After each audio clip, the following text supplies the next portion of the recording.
Hi, good evening, good afternoon, depending where you are. I am Alex, the founder of Women of Culture. If you don't know me, we are an organization designed to connect, empower, and inspire women through meaningful engagement with the arts. And I'm so excited because we're resuming our Women of Culture Wednesday interviews where we speak with a variety of different artists and learn more about their work and process. So today we're going to be speaking with Karen Mainenti, whose work I absolutely love. Her work explores the central theme of feminine sexuality and uncovers humor in the tyranny of perfection. So I am just going to invite her to join.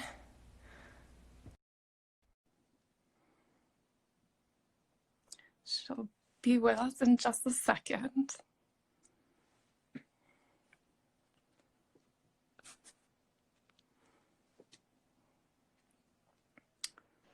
think she's coming in now. There we go. Hello. How are you doing? I'm good. How are you? Good to Okay, see I'm you. trying to get this sort of figured out there. I know, it's always like, I was trying to like censor because I realized I was like off to one side, but you look good. Thanks. So do you. It's great to talk to you. I feel like I've been totally huddling down, I know. and I was really looking forward to having this conversation. Yeah. Thank you so much for making the time, and Yeah. I'm excited. Just obviously we've met through one of the events that you presented some work at, but excited to learn more about all that you do. So Yeah. I'll just get started and just ask you, like, I love to start at the beginning just to kind of understand, where you're from, how you discovered art, and how you kind of developed to where you are today. Well, I grew up in New Jersey. Okay. In Paramus, so I worked at the mall. Awesome. I feel like as an artist, as a kid, I was always creative. I always, loved drawing and collecting things and making things out of nothing and making up my own games and, playing in the closet and things like that. Yeah. I remember I used to like transform my room into some kind of exhibit for my family. Like I'd make little tickets and they'd have to like, pay a quarter to come see it. And I'd be like, making some kind of aquarium or, whatever it was that I had in my mind. Yeah, were you making like finger painting? Like where there's like all kinds of stuff. Yeah. Yeah, I feel like I was always, inclined to things like that. And I feel like, as a kid, my parents really encouraged it. But then as I got older and, I was in high school and, it was about going to college and getting a job. And both of my parents are educators, so they both taught middle school. And they were the first ones in their families to go to college. They really wanted to, encourage me towards some kind of career that had, a like career. A solid, yeah, solid, like professional, like you're gonna get a salary. Yeah, exactly. They were really afraid of me just, becoming an artist and, not being able to make a living. And I think because they had worked so hard, it was really, important for them that they're like giving me all of these opportunities. Yeah. So, I ended up going to a liberal arts college when I think I really would have wanted to go to an art college, and just study art completely. And it's funny because, many, many years after, my parents would say to me, oh, like, we get it. Like, it took a really long time, for them to see, my coming full circle. And I know that, we had talked before about the idea of, that I am also a designer. Yeah. And so what happened was I went to a liberal arts college and then I came out and it was like, well, what am I going to do now? Because I majored in studio art, I majored in art history, and I was really super lucky to have my first job be at MoMA. I worked in the library there. Oh, I didn't even know that. And so, yeah, it was like, I was a library assistant and I did interlibrary loans and you know, they have like this amazing artist book collection and all these like artist files where they just save anything anybody sent them. And so it was a great, you know, environment to be in. I was so lucky because I feel like every other job I was looking to do was like horrible. Thinking of malls, it was like dressing the mannequins at the Right. mall was Right. actually an interview I went to, and I thought, oh my God, if this is going to be my life. You know, I feel like the path of an artist is so unclear. You know, Yeah. like in retrospect, you look at it and you're like, oh, I could see where it is gravitating towards, and I see like how I made this happen. But for me, it was, you know, just taking that first step and taking the next step and like keep trying to get it towards the thing that I was truly passionate about. Yeah. So MoMA was, you know, great, but I was making no money. I was still living at home. And after a while, I realized I didn't want to be a librarian as much as I love research and libraries. So I ended up moving to Martha Stewart Living, which I thought was such a creative company. And I loved the crafting. And it Yeah. seemed like this good meld of, you know, the creative with something that was, you know, an actual career. So I ended up working there in a job that wasn't creative at all. And Right. oh Yeah. wait, you just froze. Okay, you're back. Were you able to see me? I just saw Yeah, that you I know that froze. was weird. Okay. Yeah. So Yeah, when I she was was. working there, I you know, I realized this is horrible. Like it's not creative, Yeah. and I was really disappointed. And I spent about 4 years in a job that I was totally unfulfilled by, although I met great, amazing people there. Hmm. Um, and so I was very lucky. There was at that time a career coach that they offered. Her name is Maggie Mistel. She does career coaching now, but at that Oh, yeah. point, she was a in-house HR person who was doing career coaching. And I went to her, and it wasn't about finding another job at the company. It was about really helping to identify what you're interested and passionate about, and not think about what all those steps are. You know, a lot of times I think it was ingrained in me, this idea of like, oh, if I'm really an artist, I'm going to make no money and I'm going to, you know, be a complete disaster and failure. Right. And I felt like she really helped me to say, this is what I'm interested in. I'm not going to judge the final end result. I'm going to just pursue this next step, and then the next step, and then the next step. And it was really interesting because I was interested in design, because there was Okay. amazing design going on there at the time. But I really thought, oh, I don't think I like the idea of sitting in front of a computer. Right. But I ended up really liking it. And so I was able to take a pretty significant pay cut, but move over to the design department, Oh, which was okay. an amazing opportunity. So I became completely self-taught as a designer. I Oh, started as wow. a product designer there, and I designed a lot of Christmas stuff for Kmart, which was Nice. really fun. It was like very cute and like the aesthetic.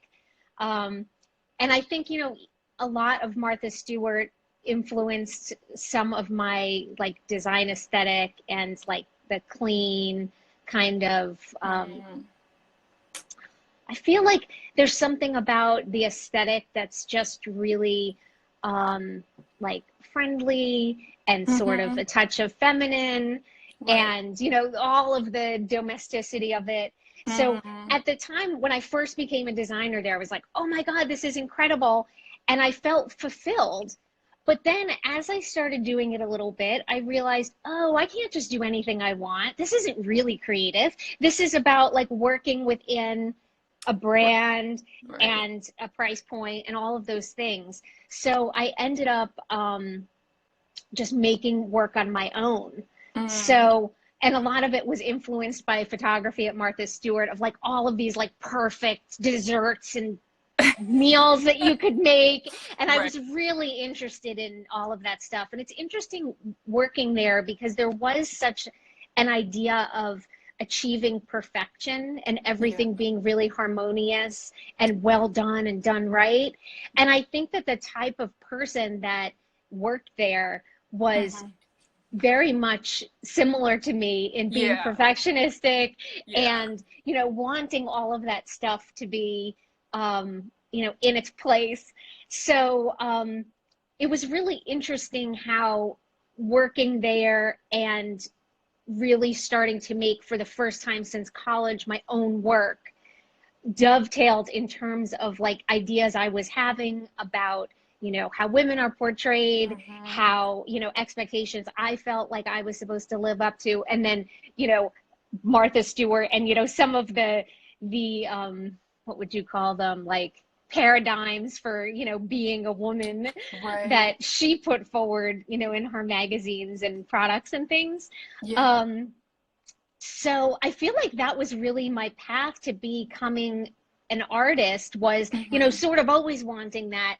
And then having this long meandering journey of, you know, oh, well, here's a job, but no, not creative, not, you know, and just continually adjusting. So now I still do freelance design work, and that's been great because it's super flexible. And I think, you know, a lot of my artwork that now I can make a lot of more time for is still influenced by the ideas of products and what's being sold and how they make us feel and, you know, what they represent. So it's kind of interesting, like being on both sides of it. Like sometimes I'm creating something for a company, and I do a lot of candle packaging, so it's very like feminine, and you know, it's very interesting to be sort of like making it and then wanting to debunk it at the same time. Yeah, I know. I think that's so interesting about your work because I don't know if we've talked about this before, but that I worked in the beauty industry for a long time. Oh, yes, and, we did. Yeah, and you know that I do graphic design as well. And a side note, did you work at Starrett Lehigh building? Oh, yes, I did, because you worked at J&J, right? I worked at J&J there, so it's so funny we were like overlapped. But yeah, I mean, it is funny that I love how you kind of, it seems like you take some inspiration from your like design work, and I was wondering if you could talk a little bit about how you separate the two, or what you see as a difference between like when you're designing something and when you're creating a piece of art. Yeah, I think for me the big difference is when I'm designing something, I feel like I'm going towards a certain kind of look or objective, and I feel like since most of my artwork is really conceptual, I feel like it's about the commentary. Like most of my work starts with an idea. Like I think, like, well, that's weird, you know? Like my series of the Me Too drawings of products with the statements of men who were accused of sexual harassment. I started that series because I was reading in the paper of like rich and powerful men apologizing for something that they did, and you know, we all know that not everybody did that, but it felt like I've never heard a man apologizing in the same way that women feel like, you know, we're always saying sorry, apologize for everything. Sorry. So I feel like that really stood out to me, and then I sort of figured out, you know, how I was going to envision it, you know, through form. So I feel like the difference for me is definitely in the thinking and the conceptual. And also I tend to do more, like my artwork is not computer generated, and a lot of my design work is generated in the computer, but I still use the computer as a tool. Like a lot of my my drawings are based on images, and I sort of Photoshop them and then draw from the thing I've created. So I love using it as a tool, but I haven't really done final artwork that is computer generated. Right. Yeah, no, it's interesting. I didn't realize that you were basically self-taught designer, and but I guess probably having had that fine arts background must have helped a bit. I mean, were you, I guess you were drawing and things. I think also, like I was saying, there were so many amazing people at Martha Stewart when I worked there that my role was, before I moved over to design, was like a coordinator, and I had to work with each of the departments to create packaging. So I'd have to make sure that copy wrote their copy, and designed, and then production got it, and print production got it. And so it's interesting, when I left there, I didn't have any packaging experience because I was doing product design and I was doing like a lot of like gift wrap and pattern work, but not a lot of typography. Right. And my next job, I had to do packaging. I worked for a company that was doing like a sort of like a startup of a new brand. Mm. And I had to do a lot of packaging. And I remember just relying on what I had seen and what I had learned. Like I sort of was able to teach myself just through doing. Mm. And I think Yeah. even with my artistic practice, since it's very idea based, I Hmm. then try to figure out what materials are best to express it. And I feel like I'm always like learning something new or pushing myself to learn, like, like I did a series with ceramics and I didn't know how to do that. And I just took Oh, classes and made them during my classes. And it was funny because everyone else in my class was doing very utilitarian things. And they kept like asking me, what are you going to do with those? And I'm like, they're sculptures, and everyone's like, okay. yeah. um, yeah, so I feel like I crave that wanting to like learn a new skill Mm. or learn something new. And I Yeah. think for me in design as well as art, I've been, very I've been really insecure about the fact that I feel like I'm self-taught. Oh, okay. I felt like it took me many years Hmm. to overcome and to Yeah. realize that it's actually a real skill to be curious and engaged and Yeah. flexible Yeah. and able to just sort of dig in and figure Hmm. something out. Yeah. But very early on, I was so insecure and I just felt like I should know more. And I think that's something, for anyone who's in the arts. I Yeah. think, there's all that self-questioning. And I think that there's like right now, I'm in between series and Mm. I'm just playing with new materials. And Yeah. so I have painted in oil, but I haven't painted in acrylic. Yeah. I've been drawing, so I'm doing something with colored pencils. And the things I'm doing, I'm like, what is this? Like it's not Right. good yet. Right. But I feel like you have to, like, I feel like when you push, like one of the things I really wanted to do was think about incorporating color into some of my Hmm. still life drawings. Yeah. And I have to just figure it out, figure Right. out what the best way is. And I think sometimes it's fun and sometimes it feels like, scary to try something Yeah. new and to put it out there. Yeah, for sure. I mean, I think that's one of the things that I always respect so much about artists is that I mean, first of all, you have to be so resourceful and so brave, and you're putting yourself out there, and there's always going to be critics, and it's like Yeah. part of your heart and soul kind of up there for everyone to judge or whatever, and just having the courage to do that, I think, is so something I respect and admire in artists. So, Yeah, I think that's also like an interesting distinction between art and design because hmm. design, there's always sort of like a purpose to it. Yeah, And you can get really creative within the guidelines that you have.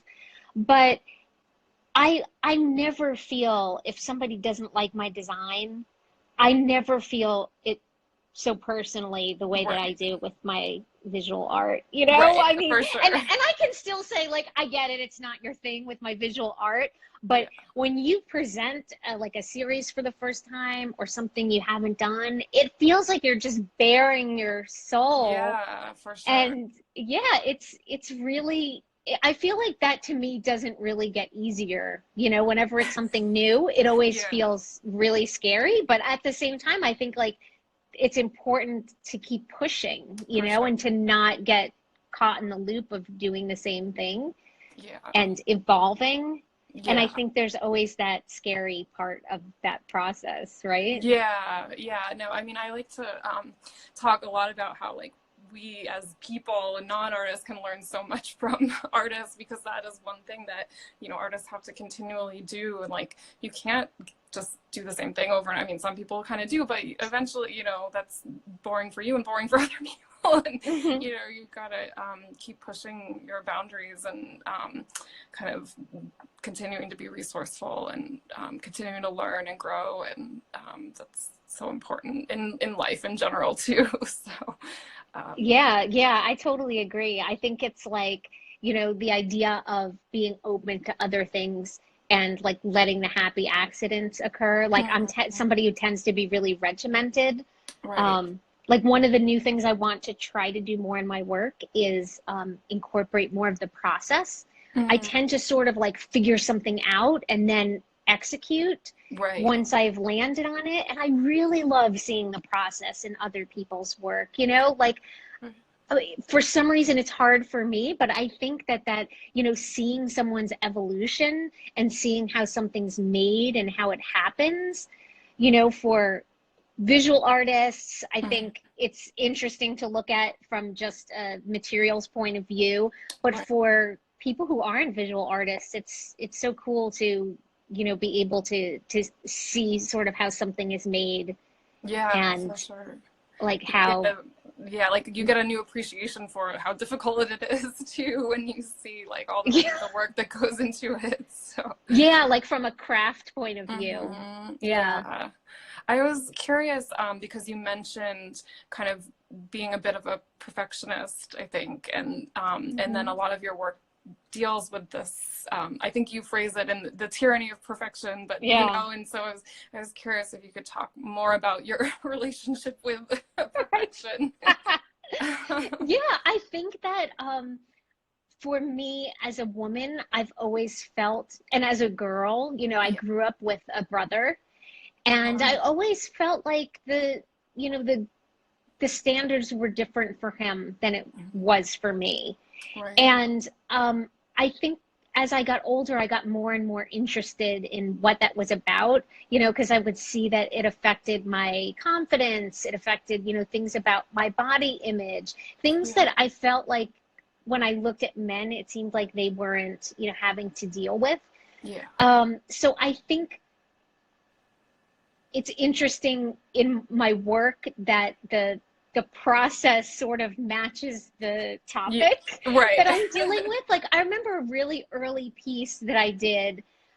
It was, and actually, this is a great example of using the computer as a tool. Mm, I wanted to make this menu. The concept was that I thought plastic surgery was really crazy, and I was fascinated, but it made me uncomfortable. It's sort of like I wanted it, but I thought it was horrifying.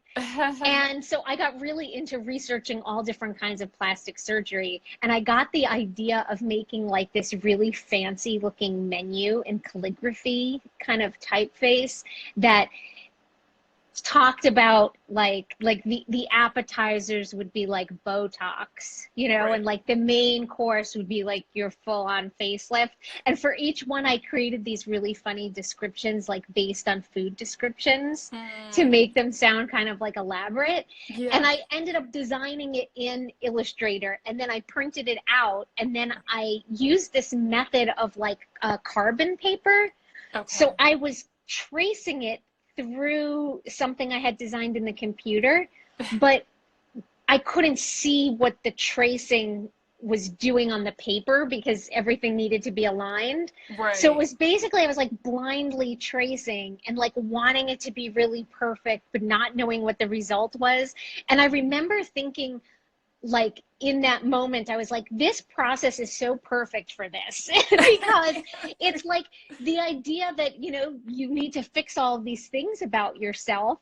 And Yeah. then the idea that like I really wanted it to be perfect, but it wasn't going to be, Yeah. Yeah. and I think it's interesting that those things dovetail for me, Mm, that, um, it'll be interesting like as my subject matter evolves, because I feel like yeah. I've been kind of twisting, looking at different sides of the ideas of this perfectionism and gender identity and Yeah. things like that. That, as I look at other sides of the coin, if, like the idea of me wanting to do more process and show more process, like I Right. wonder if that will like coincide with me like becoming more comfortable and, not trying to achieve such perfection.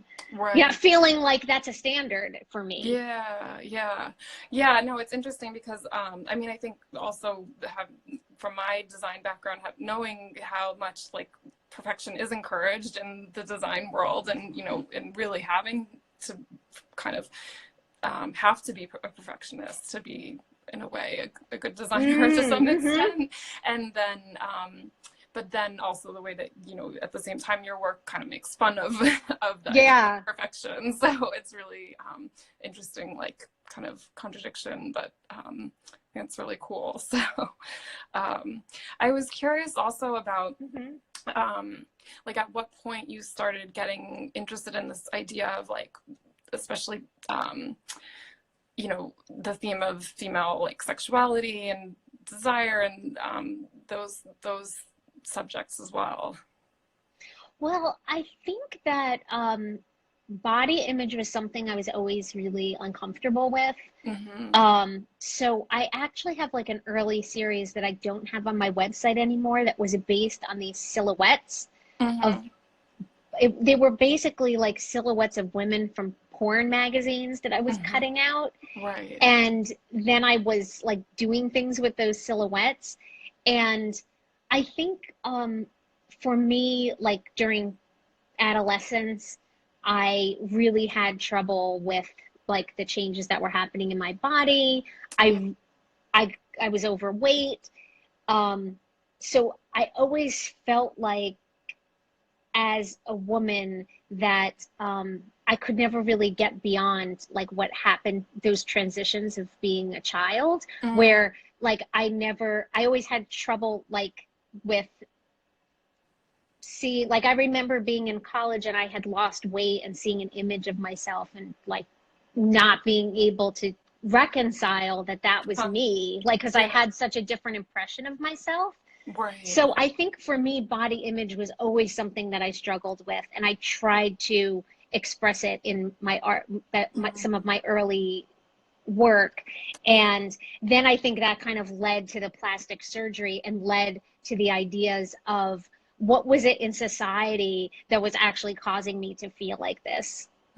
I think at first it was just a feeling that I was having about, myself and, trying to understand myself and my childhood and, my feelings about myself. And then I think I started to look more outwardly into, why are we held up to these standards? I mean, I think it's amazing to look at like what's happened to Victoria's Secret. I mean, it's just like, hallelujah, like, no, we don't need to do that anymore. And I've actually been thinking a lot about the pandemic because I'm like, what are all the things now that we're not doing because we're not really going out, like not wearing a bra, like not putting on a lot of makeup, like all of these things. Like it'll really be interesting to see coming out of this time period, what of those things will stick, it's like, it kind of gives you a moment to pause and say like, oh yeah, like why is this so important? I mean, I've never been somebody who wore a lot of makeup, but like we all know there's a lot of women who are like, I can't leave the house without my face on, you know. Hopefully some of them are thinking like, oh, it's totally fine, you know. Yeah, and not to also downplay like, the expressive nature that makeup can have, I think it can be fun and empowering, but I do think there are people who, wear it so religiously that it's and it has created this unrealistic ideal of like, oh, we should always look airbrushed or something. That's really possible. So no, I think that's interesting. I was curious if you ever feel, because like I said, when I worked in the beauty industry, like I had a lot of like kind of, being a feminist and coming from that place, like these conflicts about it, and like when you worked, for different like beauty companies or whatever, if like you ever felt that way or how you reconcile that. Well, I feel like I've always sort of held both together. Like part of my struggle and my last show that I had at Ground Floor Gallery was really about this idea that for me, and I think for many women as well, the idea that you don't really believe it, but you still want to believe it. It's like, it's that like wrinkle cream isn't going to really get rid of your wrinkles, Right. but you find yourself buying it anyway. Right. And I think for me, it's like I kind of buy into it as much as I critique on it. Yeah. Like I feel like the critiquing is almost a way of getting myself to acknowledge something and to see like this idea, like this like sort of drive, I feel like, that's been put in women to like desire these things. Yeah. And I feel like I'm always trying to figure that out. Like I've been really interested. I did a lot in my last show with old vintage ads and sayings in vintage ads that really mirrored what's being said today, like as if nothing's changed over 70 years. Right. And during that process of research, I found a lot of ads from like the 80s till today that are focused a lot on like these ingredients that are discovered, which I'm sure you probably have knowledge about, like, like all of these different things that are like in the creams that are, right, scientific or quasi-scientific. Right. And I think it's really interesting that we can hold the idea of desiring this perfection and knowing that it's impossible at the same time. Yeah. No, it is. It's interesting. It's, it's like nothing is clear cut. Like it's all kind of gray. Right. And there's obviously like you said, like sometimes these things can help people like feel more empowered or feel, there's always, it's always good to be aspirational and whatever. It's not all bad, but yeah, it is like good to also, I think, what your work does is kind of call attention to that and just make you think about it a little bit more, which I think is important. Just, not to blindly consume,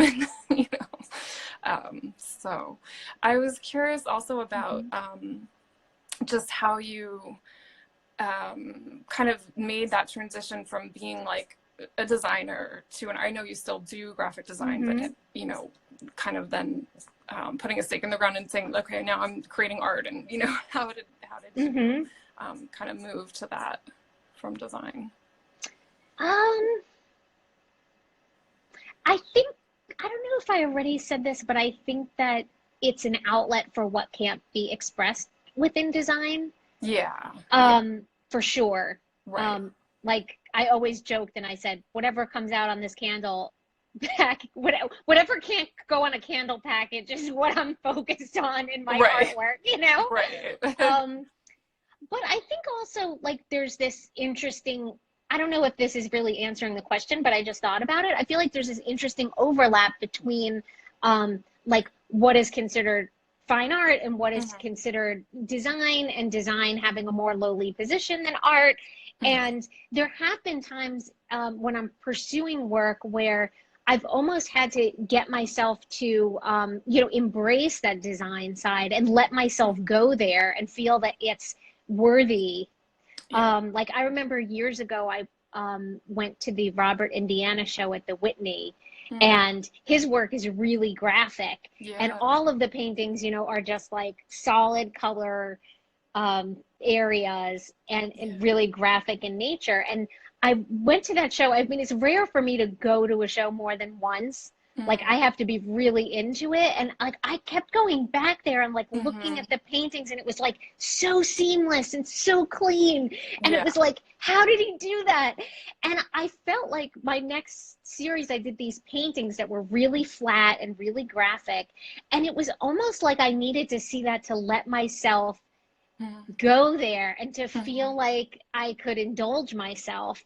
I think there is this feeling of like design not being real art. Right. And I think for my work, when I was able to embrace the overlaps more, it was more interesting. And, for me, I think it really enriched my work. Like a lot of, the typography that I'm drawing, I found it's really interesting, like to see the difference of, even typography that's used on men's packaging versus women's packaging. Mm. And like in a way, as a designer, I already knew that, but it's just so funny. Like on men's packaging, it's all italics and block letters, and it's like all action.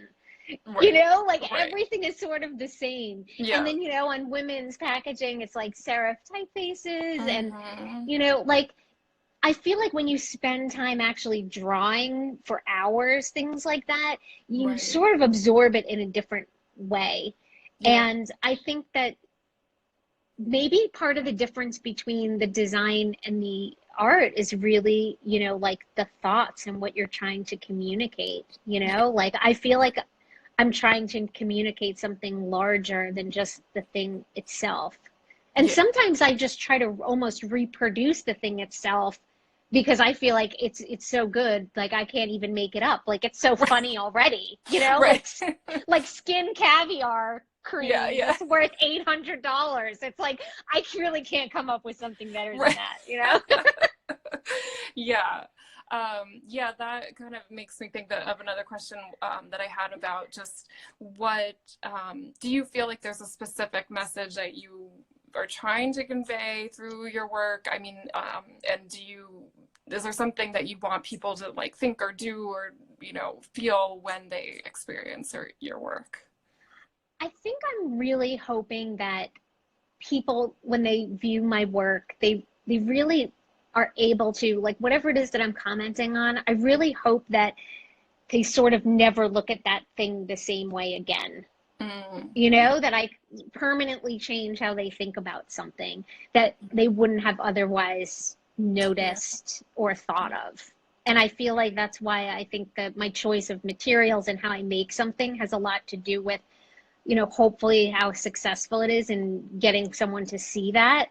Right. But like my series of ceramics, I was really interested in showing like the shape of products, of beauty products looking really feminine.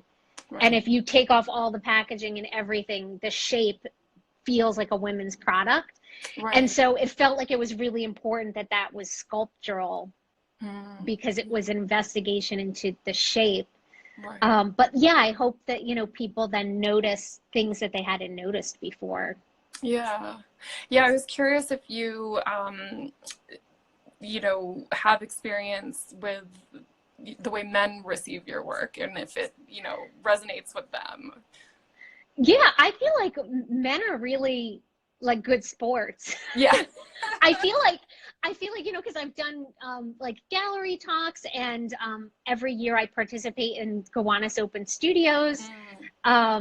So people, you know, just everyday people from the neighborhood, families even come in to, you know, visit artist studios in the neighborhood in Gowanus in Brooklyn. And so I get a lot of different, you know, cross sections of conversations. Yeah. And I feel like a lot of times with the women focused work, the men are really interested in it. Good. You Yeah. know, like Yeah. I feel like they're kind of, you know, unfamiliar with Right. how women like feel or the, you know, the relationship to some of these objects that women have or ideas. And I feel like a lot of them are really curious or didn't realize, like sometimes, like I was saying before, if I'm sort of like drawing an object that exists, men will think it's made up.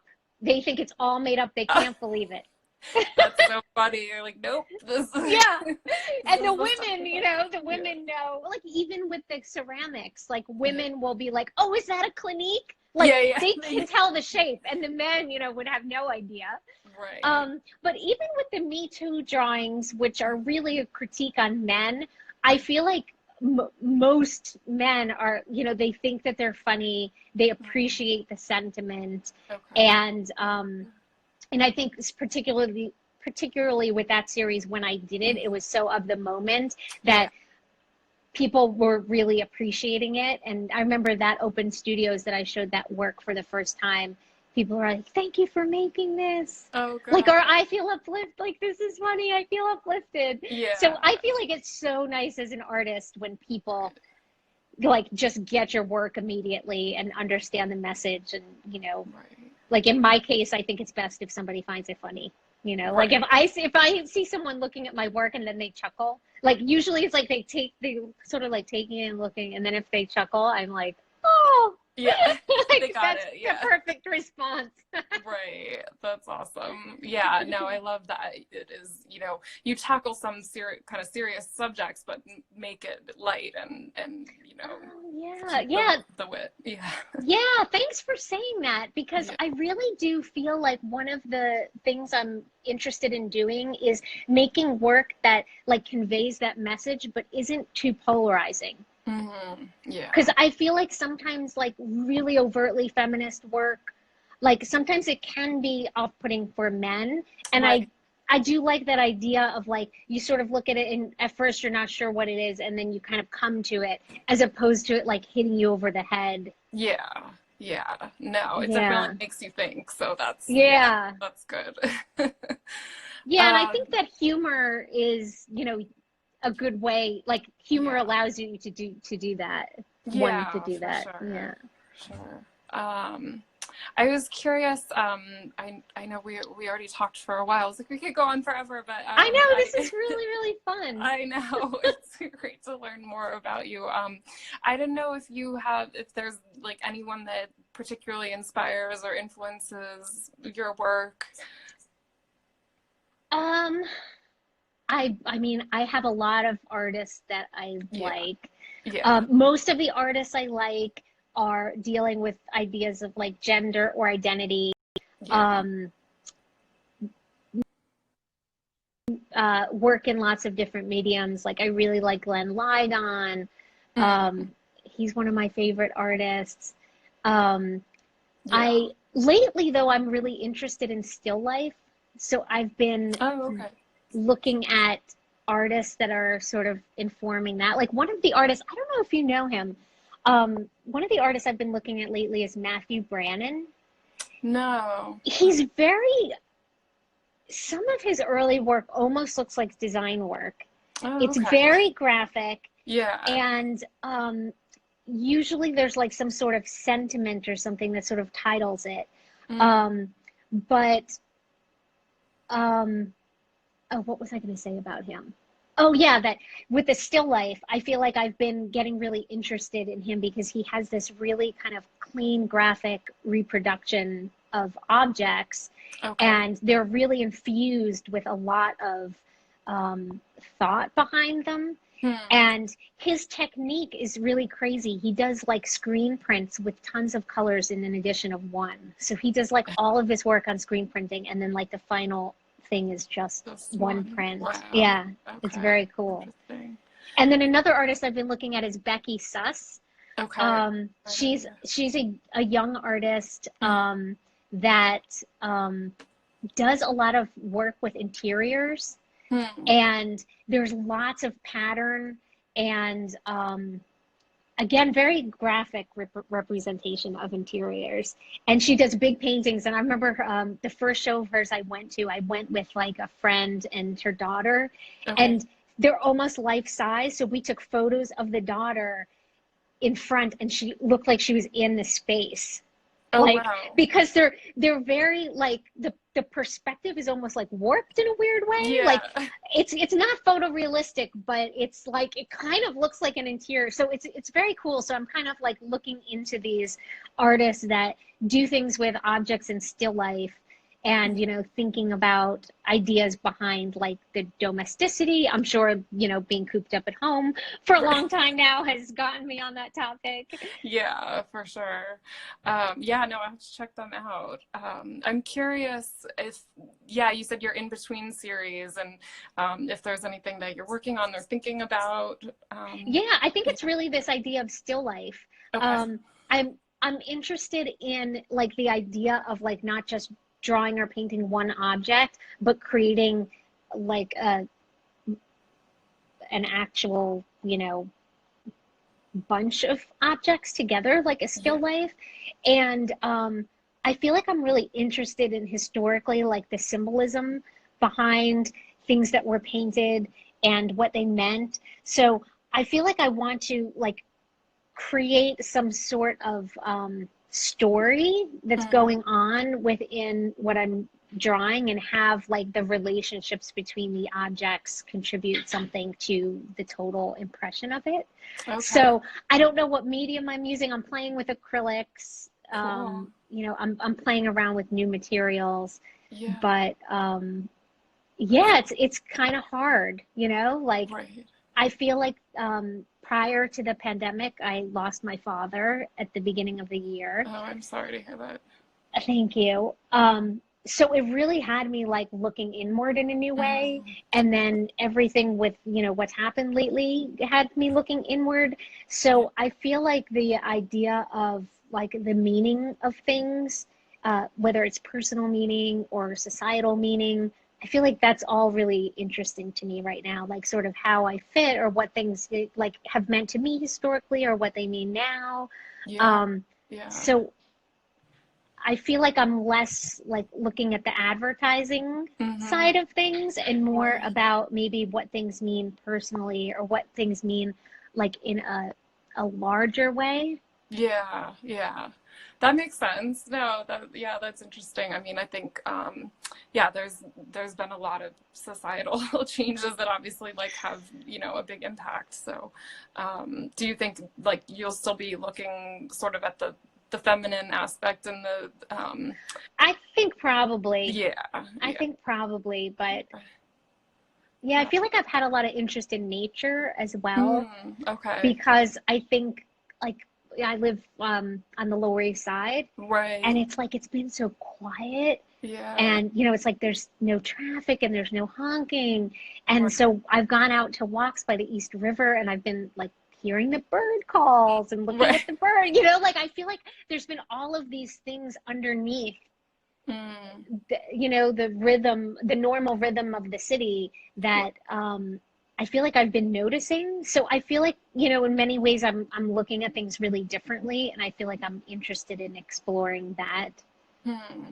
Oh, cool. But yeah, it's like it's just really unformed in I Right. think like what it will take. So I'm kind of like reading a lot and trying to further the ideas and Yeah. then also playing around with new materials and Okay. you know, Yeah, yeah, no, it'll all come together eventually. Yeah, right? right, right. That's awesome. Well, I'm super excited to, I mean, see what form it takes and eventually. And thank you so much for like sharing this time. And it was Yeah. so nice to learn more about you. And I, for anyone that you know isn't familiar with your work, I hope they'll check out your website. I think there's probably the link in your bio and all of Mm-hmm. that.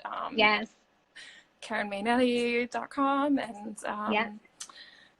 Yeah, and and I think yeah, this was really great for me because I think that a lot of times when people talk with artists, um, they don't have a lot of knowledge about design. So I feel like oh this was a really interesting conversation to oh really, good, you know, talk more about those kinds of influences yeah, from somebody who, you know, understands, you know, the right, right, derivation.